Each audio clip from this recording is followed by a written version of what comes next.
and then it's upon us to respond in a timely manner. But with all the information that the client needs to make a decision, right? So we want to list, like if you check out our website at eatplayeventsandcatering.com, you can kind of see to where we have a full menu, selections of menus, of services that are provided, uh, pricing, and cuisines.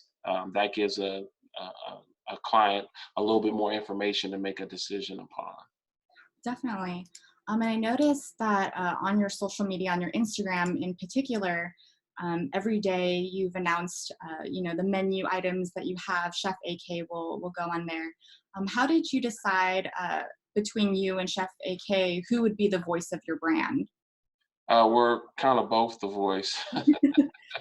Right. So she, as far as social media, we're kind of both. How we met was doing events, and we both promoted together.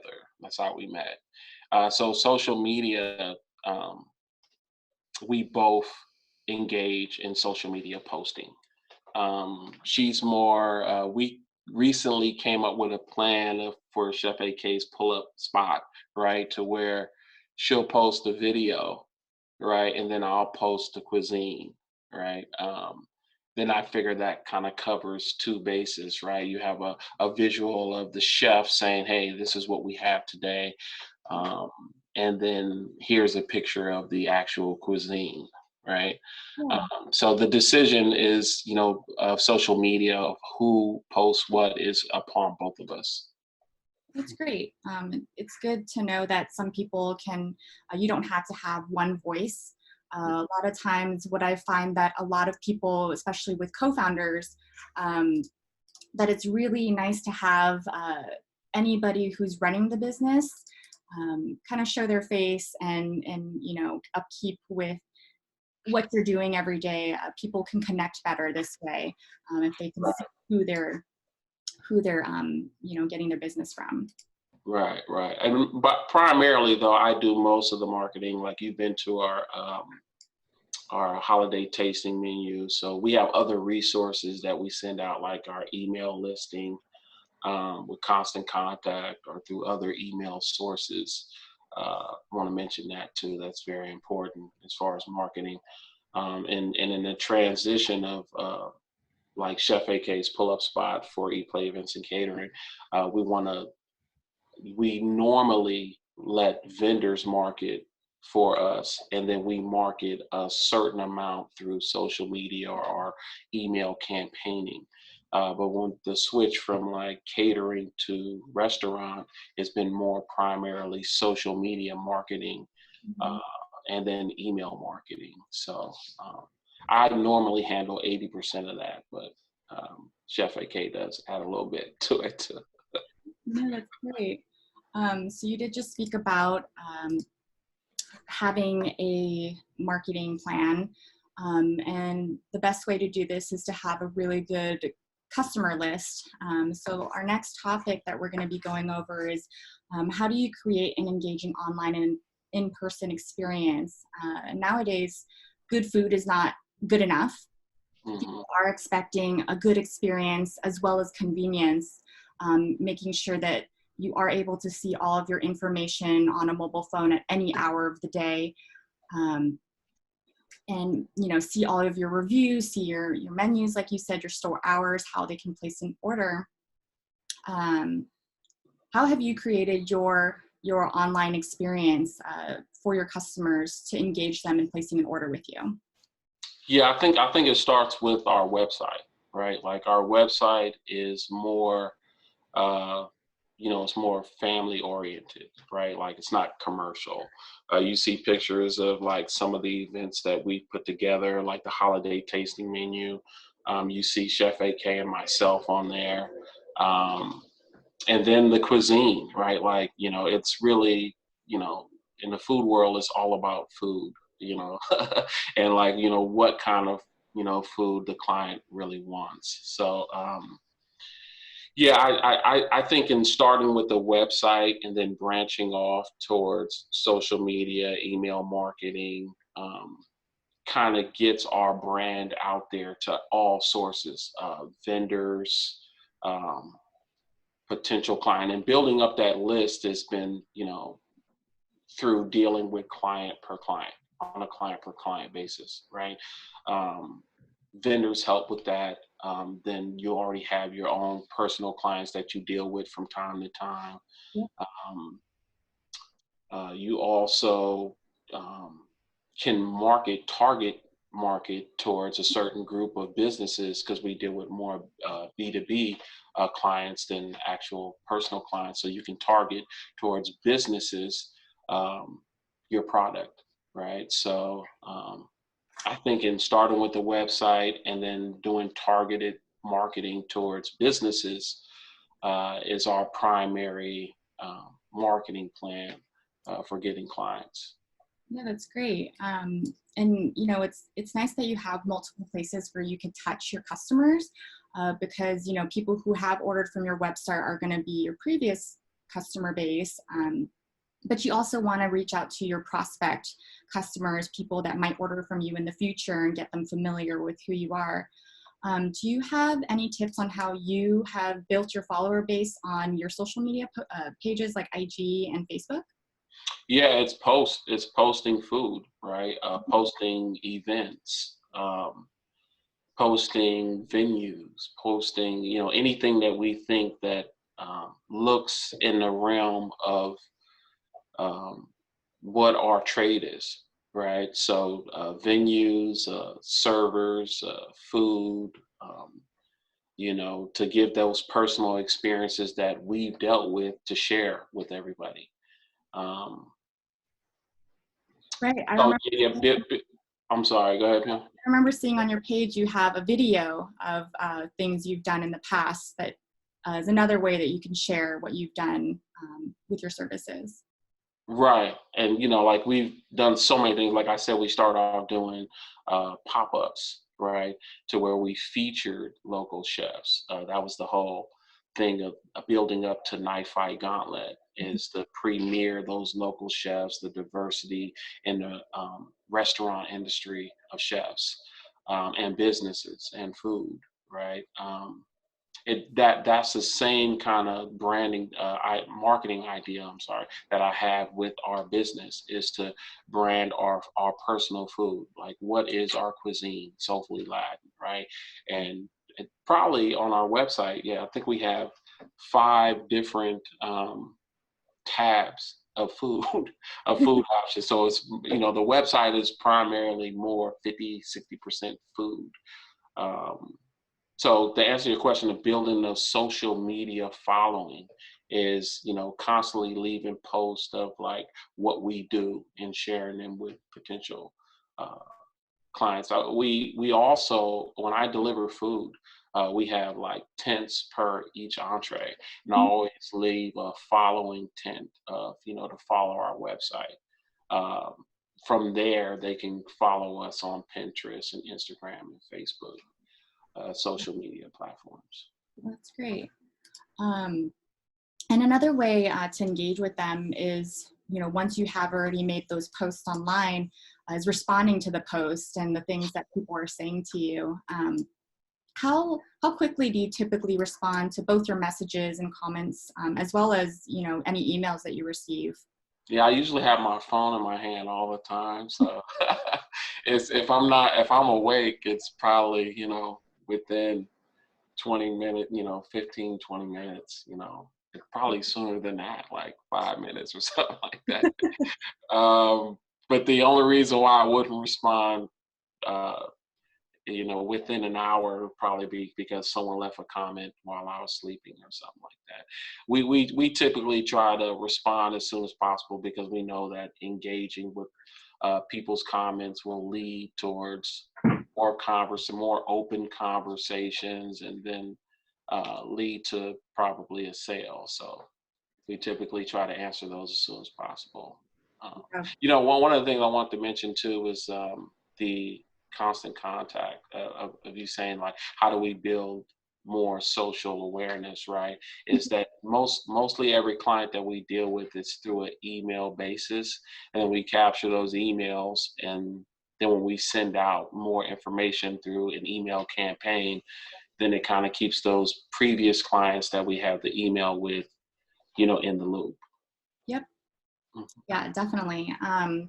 Yeah, currently right now at Eatgeek, we are building a CRM tool that can help pull all of your customer data from your different platforms, especially if you're doing all sorts of delivery. Uh, we can pull your customers all together one place. And this way that you can keep them engaged with automatic messaging. We also are creating a review management tool so that you can manage your reviews and keep them coming back for more. Which leads us into our next and last topic of the day, tackling reviews. I'm not sure if anybody knows, but it is 5 times cheaper to retain your existing customer than it is to acquiring a new one. So reviews are a really, really great way for people to know how well your business is, what you offer, what you've done in the past. Ahmad, I'd like to ask you, why do your reviews matter to you? Because I think people look at them, and make a decision upon them. I was talking to somebody about, I'm a foodie first, right? So like when we go out to eat, I usually look at Yelp, right?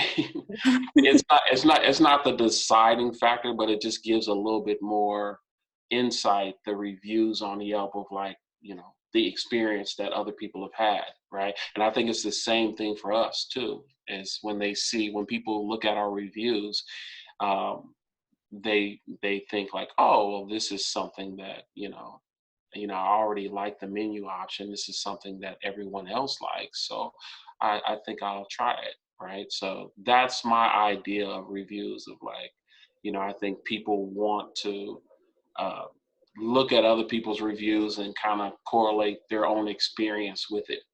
Um, Yeah. I think it's very important. Reviews are important.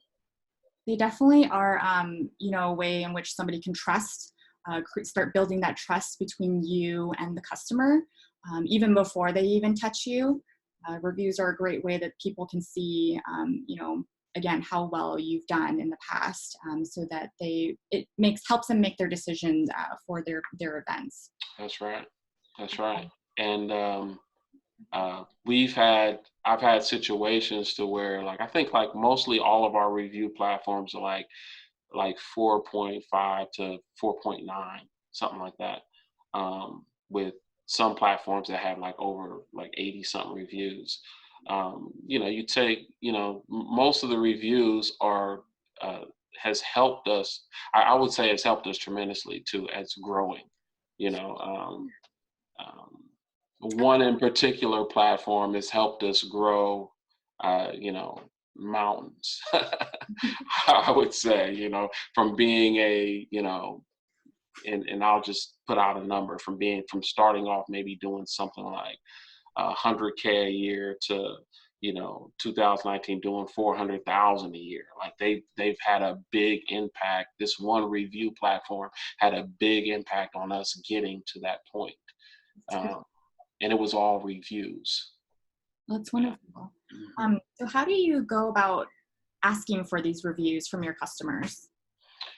Yeah, so mostly all of our clients go through our website, and our website has action buttons on it, like a click funnel. So, like how you just mentioned about the platform that you guys are coming out with to kind of engage with clients, like we go through a platform called Gather Here, right? And it's a click funnel, so it starts the client off, leads them through a process of the sale. Then after the sale, we have a template that asks, each client like, oh, thank you for choosing Eat Play Events and Catering. We hope you enjoyed everything. Would you please take the time and leave us a review on Google or Yelp, right? Yep. That is our primary source of asking for reviews through the email process. Sometimes it's verbal, Mhm. because like sometimes you may be dealing with an event to where you guys had a great verbal conversation, and then you may need to follow up with a phone call, and then in the process of the phone call, you say, I hope everything was great, if you wouldn't mind leaving us a review. So asking for the review is pretty much what I like to do.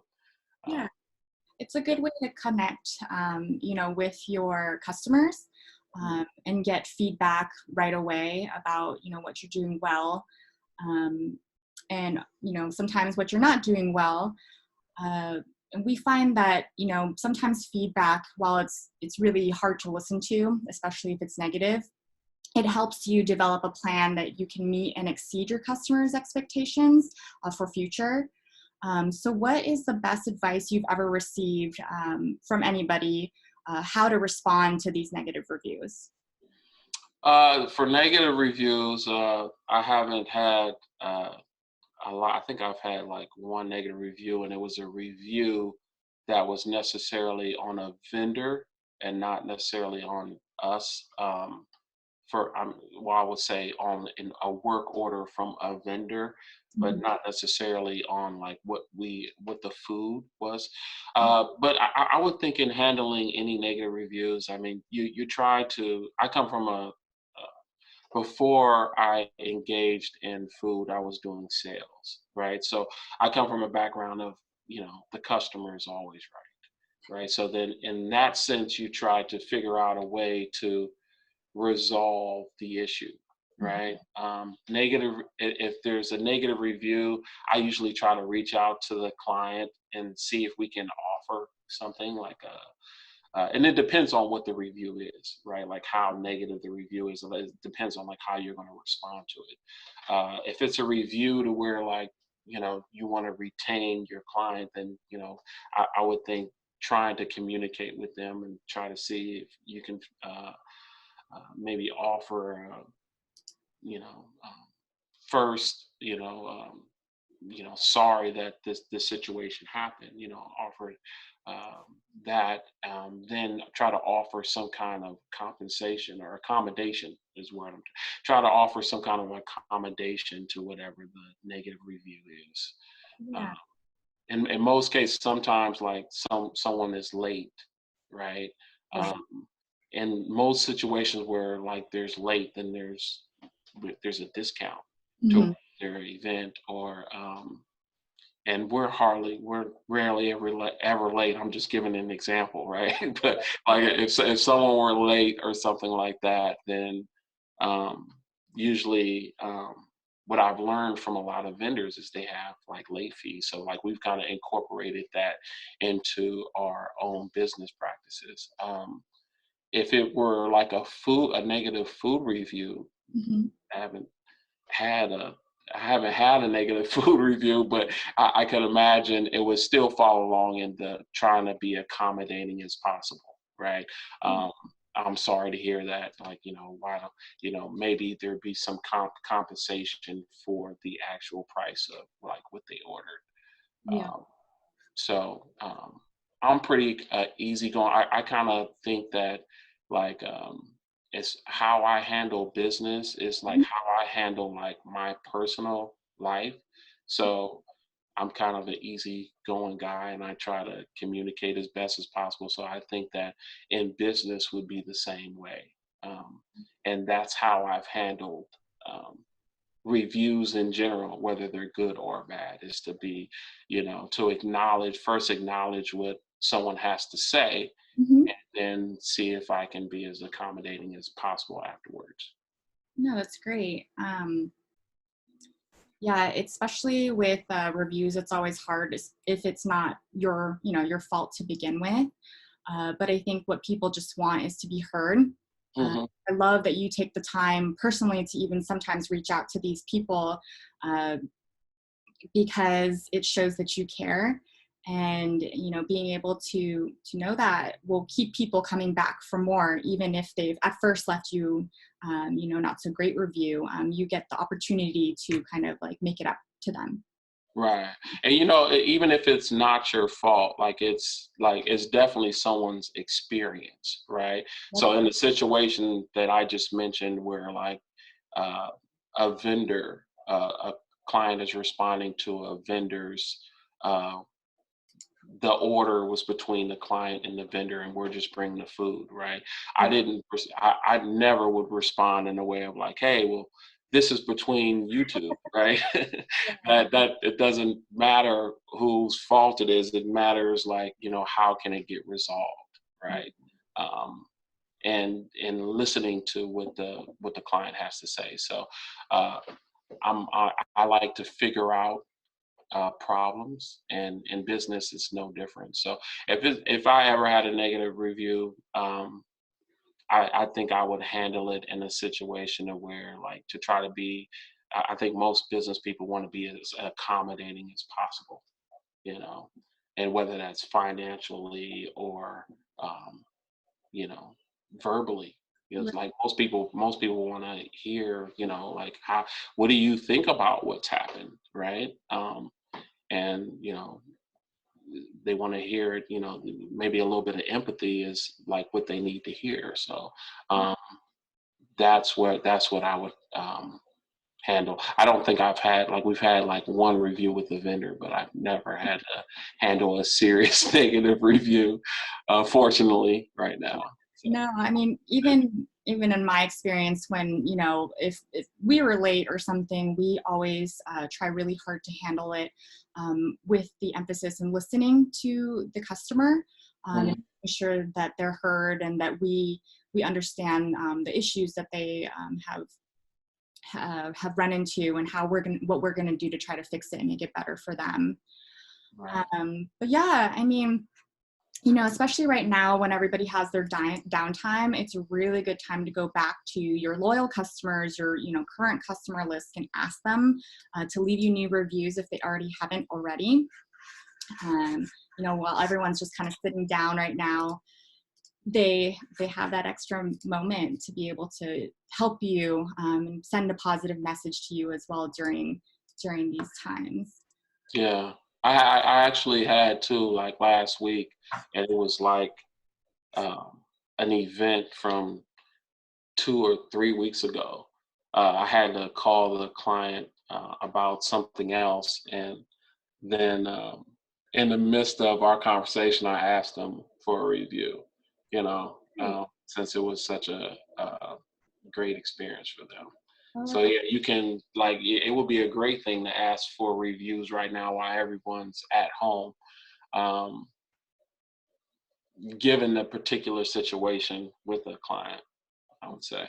Yeah, you definitely have to be informed of their behaviors. I think just kind of attacking them with reviews or something, you just have to kind of know your customer base and what they're doing, so that it seems much more natural when you are reaching out to them. I think you have a really good way of doing this.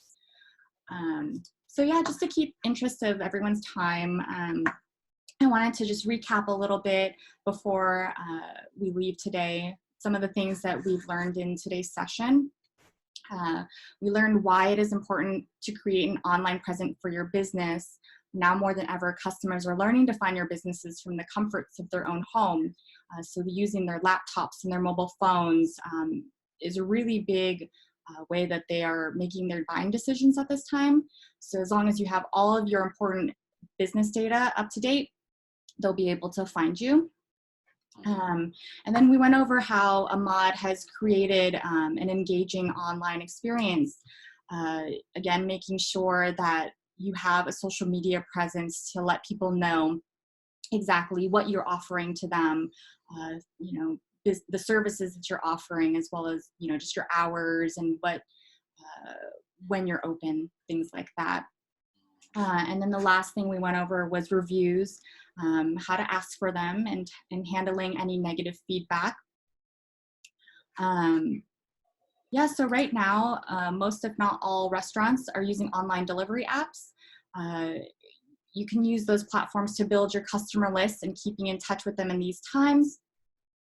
Here again at Eatgeek, we are working on a CRM tool that you can collect all that data from the platforms to help you market to them and keep them interested in your business during the coronavirus. So yeah, if you are interested, please ask us for a demo. And if anyone has any questions, right now we'd love to just go over a few questions that anybody had. If anybody wants to raise their hand. I didn't see anything in the chat box. So if we don't have any questions for now, you can always email us as well with any questions you have after the fact. So yeah, so thank you again for joining us today on our first webinar. I had a really good time talking to Ahmad, who's lent us his time today to talk about your business and sharing useful tips with everybody. You know, one of the things I like to mention, Leonie, is like the transition of like most caterers and restaurants to takeout and delivery. Just as far as us, you know, normally we do catering, right? So we switched to like a restaurant menu. And I think that just in mentioning COVID-19, you know, that, you know, everyone wants to practice, you know, healthy safety measures, which we do, and social distancing and, you know, stuff like that. So we've switched to help with that with takeout and delivery. It's allowed us to kind of still have a social distancing and still provide food to people who don't, you know, normally cook or still need food services. I actually have one question I saw in the group chat. We'd like to know, how do you stay competitive as much more caterers are moving online to delivery at this time? What are you doing to keep ahead of the curve? Yeah, just as far as delivery? Yep, just as far as delivery goes, or just in general, your marketing. Yeah, so, you know, for delivery, you know, we obviously have vendors like Uber Eats and Grubhub recently because we have vendor contracts with Grubhub. So in switching to that, that's obviously made it real big for us, especially because Grubhub and Uber Eats offer free delivery right now. Mostly everybody's offering free delivery. We've had to personally offer $5 delivery for in town because we're trying to we need to find a way to compensate for a few other things. But uh, primarily, like the transition of it, just as far as delivery, has been what we've already been doing, right? So just maybe more on a larger scale because it's individual items instead of like one, you know, catering order. It's been a little difficult because it's more from our personal clients. It's more spots, more people. That was from the first week of us doing takeout delivery. The second week, more people have come to do takeout. So they've RSVP'd to actually come in and get the order. Yeah. That's helped us out a little bit more in the delivery part. But you know, it's more all hands on deck when it comes to the hours from 12 to 7 now for delivery service for everyone. That's great. Perfect. And you know, it's I had a conversation about you know, normal delivery people like DoorDash and Caviar and Grubhub. You know, most of the people in the food industry, they have food handlers cards, right? So they know the proper measures of handling food. For us, that's real easy, right? When you get some of these other people who deliver through DoorDash, I don't think that they necessarily have a food handler's card.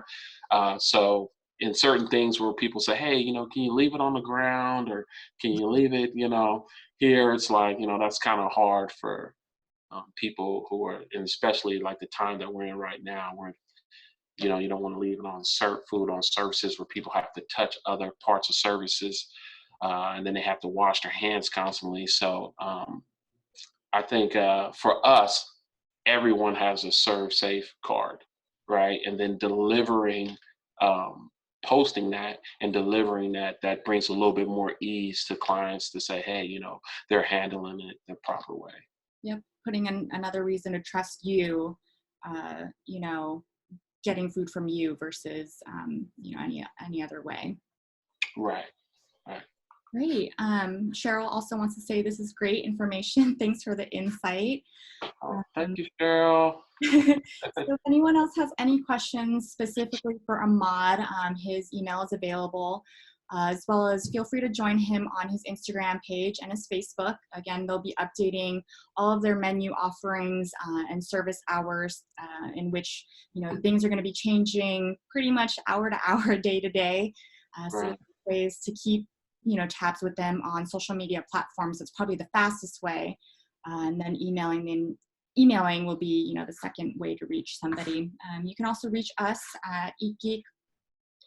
We'd also like for you to check out our new CRM tool if you have the time. The link here will lead you to a demo. And also for some small businesses, if you're struggling in this time, there are some small business SBA loans available.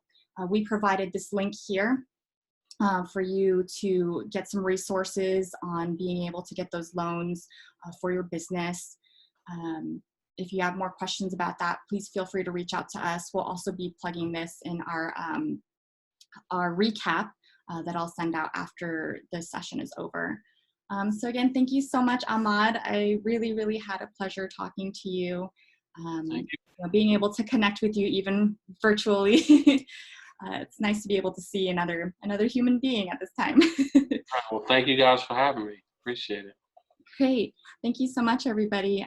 We'll look forward to reaching out to you with some links afterwards. Thanks for joining us. All right. Bye, you guys. Bye.